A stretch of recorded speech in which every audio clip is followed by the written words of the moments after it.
Good morning, student, and once again welcome to the class. Today we are started writing a dialogue. म्हणजे dialogue कसं right करायचं ते. तर main म्हणजे dialogue हे दोन व्यक्तीमध्ये होत असतं. जसं टीचर स्टुडंटमध्ये, आई मुलामध्ये किंवा आई मुलीमध्ये, फादर सन, फादर डॉटर अशा दोन व्यक्तीमध्ये हे डायलॉग केल्या जाते. तर आता इथं फर्स्ट बघा, Monika wants Mayur to help her with his science homework, write a dialogue between them. तर मोनिका आणि मयूर हे दोन मुलं आहेत आणि ते दोघंजणं संभाषण म्हणजे डायलॉगचा बोलत आहे की तिचा जो मोनिकाचा सायन्सचा होमवर्क राहिलेला आहे, त्यामुळे त्याला मयूरला काय करायचं आहे, तिला मदत करायची आहे. तर बघा answer, Monika says hi Mayur, Mayur says hi Monika, how are you today. म्हणजे तू कशी आहे आज. Monika says I am feeling much better now thanks. मला आता खूप चांगलं वाटत आहे. Mayur says I am glad. मला आनंद झाला. Monika says Mayur I missed a lot of school work because help me with the science homework. Monika काय म्हणत आहे त्या मयूरला की माझा जो स्कूलचा वर्क आहे तो खूप राहिलेला आहे, त्यामुळे होमवर्क राहिलेला आहे, त्यामुळे मग तू मला सायन्सचं होमवर्क करण्यामध्ये मदत करशील का. मयूर शुअर, नक्की. Monika says oh that is so nice of you Mayur. तू खूप छान आहे Mayur. Mayur says shall we meet after school tomorrow. आपण उद्या स्कूल संपल्यानंतर आपण भेटूया. I will tell you everything the teacher had explained to us. तर मी तुला सर्व सांगेल जे टीचरनी मला एक्सप्लेन केलेलं आहे ते मी सर्व तुला सांगेल. जेव्हा उद्या शाळा सुटेल तेव्हा आपण भेटूया. Monika says thanks and bye. मग मोनिका त्याला काय म्हणते, थँक्स आणि बाय. तर अशा पद्धतीने हे कन्व्हर्सेशन आहे किंवा डायलॉग रायटिंग आहे, तर अशा पद्धतीने हे केल्या जाते. तर बघा आपल्या टेक्स्टबुकमध्ये सुद्धा एक डायलॉग होतं जे मी तुम्हाला लास्ट पिरियडमध्ये दिलेलं होतं की काय करायचं होतं. Imagine you meet a famous puppeteer on your trip to Rajasthan. तुम्ही राजस्थानला ट्रिपला गेलेले आहे आणि तुम्ही तिथं बावल्यांचा खेळ बघितला आहे, त्याला काय म्हणतात, कठपुतली म्हणते. तर you strike up a conversation with him about history and techniques of कठपुतली. तर त्या कठपुतलीची तुम्हाला हिस्ट्री आणि ती कशा पद्धतीने बनवली जाते यावर तुम्ही काय केलेला होता, डायलॉग केलेला होता, डायलॉग लिहिला होता. And ancient Rajasthani form of storytelling through song and dance. आणि तुम्ही त्याला त्या कठपुतलीबद्दल जी काही माहिती विचारली ती तुम्ही इथे फिलअप केली आहे. तर मी तुम्हाला हे फिलअप करून दिलेले आहे. आता काही जास्त सांगण्याची गरज नाही. तर तुम्हाला हे डायलॉग म्हणजे समजलं असेल की डायलॉग हा नेहमी दोन व्यक्तीमध्ये केला जातो. आणि हे आपण जेव्हा लेसन सुरू होतं तेव्हा मी हे तुम्हाला सांगितलं आहे. त्यामुळे तुम्ही हा जो आहे हा परत तुम्हाला राईट करायचा आहे डायलॉग सेक्शनमध्ये. तर त्यामुळे तुम्हाला अजून परत मी एक डायलॉग देत आहे जो तुम्हाला काय करायचा आहे. हे तर डायलॉग मी सॅम्पल म्हणून दिलाच आहे तुम्हाला, अशा पद्धतीने लिहावं लागतं. आणि एक डायलॉग तुम्हाला होमवर्कमध्ये आहे, a dialogue between a teacher and स्टुडंटचा who do not maths homework. ज्यांनी मॅथचा वर्क केलेलं नाही अशा स्टुडंटचा. तर हे तुम्हाला काय करायचं आहे, HWमध्ये राईट डाऊन करायचं आहे. तर आता आपल्याला काय करायचं बघा, अनसीन पॅसेज. आता अनसीन पॅसेज तुम्हाला माहीत नाही. तर अनसीन पॅसेज म्हणजे कोणता पॅसेज, जो आपल्या टेक्स्टबुकच्या बाहेरचा आहे, म्हणजे आपल्या टेक्स्टबुकमध्ये नाही आहे असे. म्हणजे आणि सीन पॅसेज म्हणजे जे आपल्या बुक्समध्ये आहे, पुस्तकात आहे ते सीन पॅसेज, आणि जे आपल्या पुस्तकाच्या बाहेरचे आहे ते अनसीन पॅसेज. त्यामुळे तुमचा जो पहिला जो क्वेश्चन आहे एक्झामचा तो 20 मार्काचा आहे आणि त्यावर 2 अनसीन पॅसेज दिलेले आहे. तर ते 2 अनसीन पॅसेजवर तुम्हाला एक छोटासा पॅसेज येईल. तो पॅसेज तुम्हाला चांगला 2 वेळा रीडिंग करायचा आहे आणि 2 वेळा रीडिंग करून झाल्यानंतर तुम्हाला त्याच्यामध्ये ते छोटे छोटे 10 क्वेश्चन विचारले जाईल. तर ते 10 क्वेश्चन तुम्हाला सॉल्व करायचं आहे. पण पहिले तुम्हाला काय करायचं आहे, तो अनसीन पॅसेज रीडिंग करायचा आहे चांगल्या पद्धतीने आणि त्याच्यावर आधारित जे काही हार्ड वर्ड्स येणार, क्वेश्चन आन्सर येणार, ट्रू फॉल्स येणार, डायग्राम येणार. म्हणजे आता कॅरेक्टर दिले असेल तुम्हाला तर जसं असं विचारलं की असं तुम्हाला अशी वेब डायग्राम येणार, कॅरेक्टर आहे बा त्या अनसीन पॅसेजमध्ये, मग ते कॅरेक्टर कोणते आहे? जर कॅरेक्टर 4 असेल म्हणून तुम्हाला इथं 4 बॉक्स दिले आहे, तर मग 4 कॅरेक्टरचे नाव लिहायचे. तर अशा पद्धतीने तुम्हाला त्या अनसीन पॅसेजमध्ये क्वेश्चन विचारू शकते. अजून grammar, difficult words, true false, विरुद्धार्थी शब्द, समानार्थी शब्द असं इंग्लिशमध्ये विचारू शकते. कंपाऊंड वर्ड्स अँड ते अल्फाबेटिकल ऑर्डरनुसार लावणे वर्ड्स, ते सुद्धा तुम्हाला येऊ शकते. त्यामुळे तुम्हाला जो अनसीन पॅसेज आहे तो परफेक्ट रीडिंग करायचा आहे आणि समजून घ्यायचा आहे. मेन म्हणजे 2 टाइम्स रीडिंग करायचं आहे आणि त्यावर आधारित क्वेश्चन राईट डाऊन करायचे आहे. तर आपण आजच्या पिरियडमध्ये एक अनसीन पॅसेज एक सॅम्पल म्हणून मी तुम्हाला सांगत आहे, तो आता आपण बघणार आहोत. Now look at the unseen passage. बघा, हा एक पॅसेज आहे. तर तुम्हाला असा पॅसेज दिला जाईल आणि त्या पॅसेजवर आधारित काय क्वेश्चन विचारले जाईल. बघा, I am Sita, I lived in a village, the name of my village is Kotra. तर माझं नाव सीता आहे आणि मी एक लहान गावात राहते आणि माझ्या गावाचे नाव आहे कोटरा.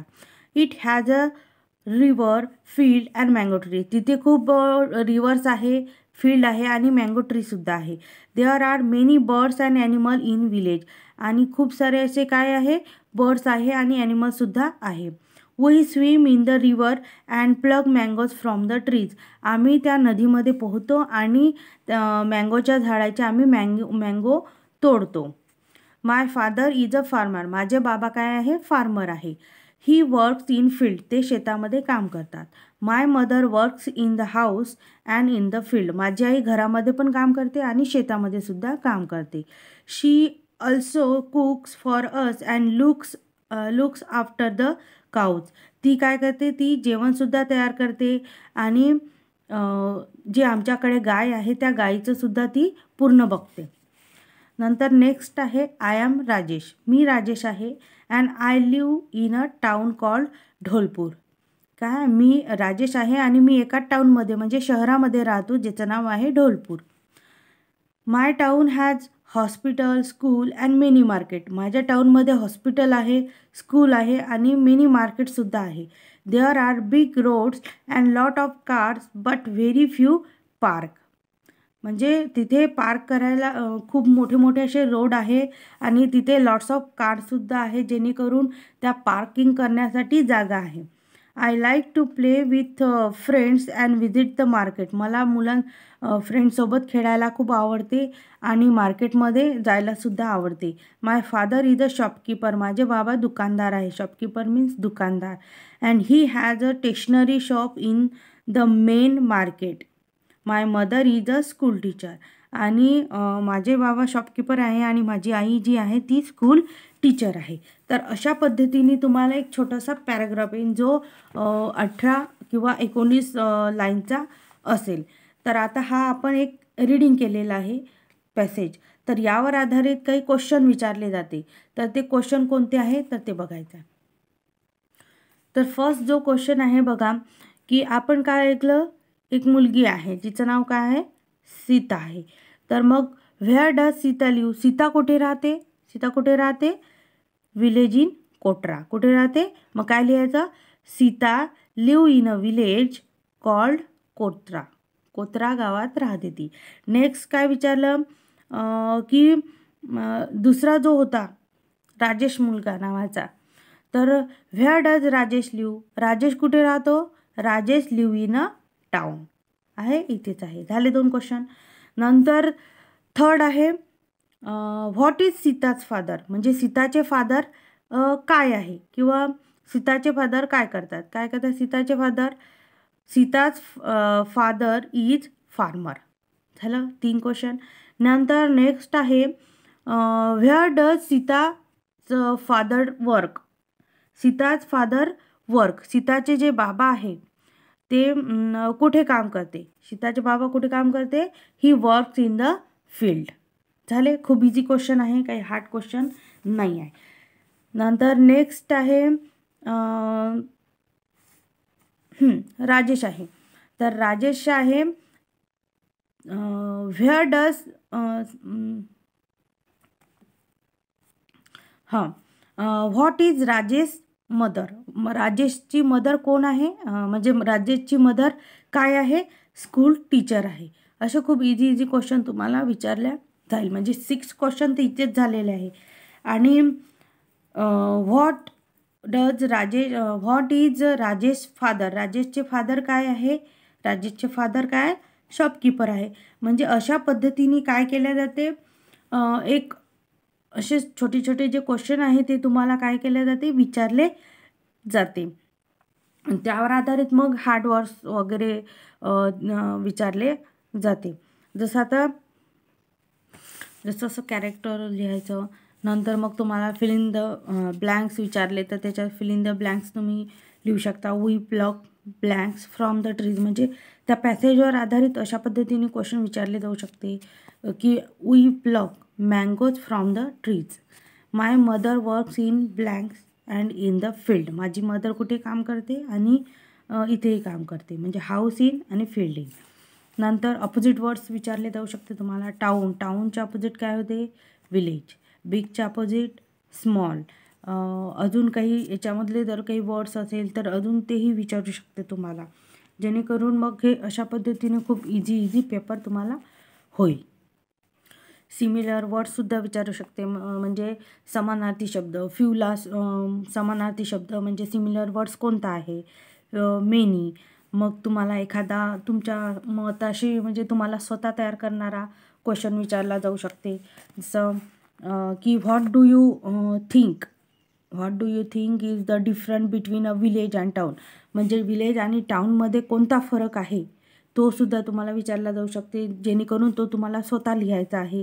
तशा पद्धतीचे क्वेश्चन विचारले जाऊ शकते. त्याच्यामध्ये मॅच द पेअर विचारल्या जाऊ शकते किंवा ट्रू फॉल्स जे आहे ते बाय चान्स विचारल्या जाऊ शकते. परंतु अशा पद्धतीचे त्या अनसीन पॅसेजमध्ये तुम्हाला क्वेश्चन विचारले जाईल. तर तुम्हाला हा जो पॅसेज आहे तो तुम्हाला कळलाच असेल. तर तो काय करायचा आहे, तुम्हाला योग्य पद्धतीने काय करायचं आहे, त्याचा लर्न करायचा आहे. योग्य पद्धतीने लर्न म्हणजे एकदम चांगलं रीडिंग करायचं आहे. आणि रीडिंग केल्यानंतर तुम्हाला तो त्याच्यावर जे काही क्वेश्चन तुम्हाला विचारले ते क्वेश्चन तुम्हाला काय करायचे, सॉल्व करायचे आहे. तर हे एक अनसीन पॅसेजचं काय होतं, एक सॅम्पल होतं. तर अशा पद्धतीने तुम्हाला दुसरा कोणताही अनसीन पॅसेज आला तरी तो तसाच काय करायचा आहे, 2दा रीडिंग करायचा आहे चांगला. आणि त्यावर आधारित जे जे काही क्वेश्चन आहे ते सर्व क्वेश्चन काय करायचे, तुम्हाला लिहायचं आहे. अगदी रीडिंग करायचं आणि बघायचं, शोधायचं आहे तुम्हाला आणि लिहायचं आहे. मग त्याच्यामध्ये match the pair, similar words, opposite words, आता मी ज्या पद्धतीने सांगितले तुम्हाला, fill in the blanks, match the pair, हे सर्व काही क्वेश्चन तुम्हाला विचारले अशा प्रकारचे त्या पॅसेजवर, तर तुम्हाला ते रायटिंग करता आलं पाहिजे. तर मी तुम्हाला असाइनमेंटमध्ये एक याचा फोटो सेंड करणार आणि क्वेश्चन सेंड करणार. तर ते क्वेश्चन आणि हे जो पॅसेज आहे तो तुम्हाला रीड करायचा आणि तुम्हाला मी जे क्वेश्चन सांगितले आहे ते क्वेश्चन तुम्हाला सॉल्व करायचे. Okay. Good day and good bye.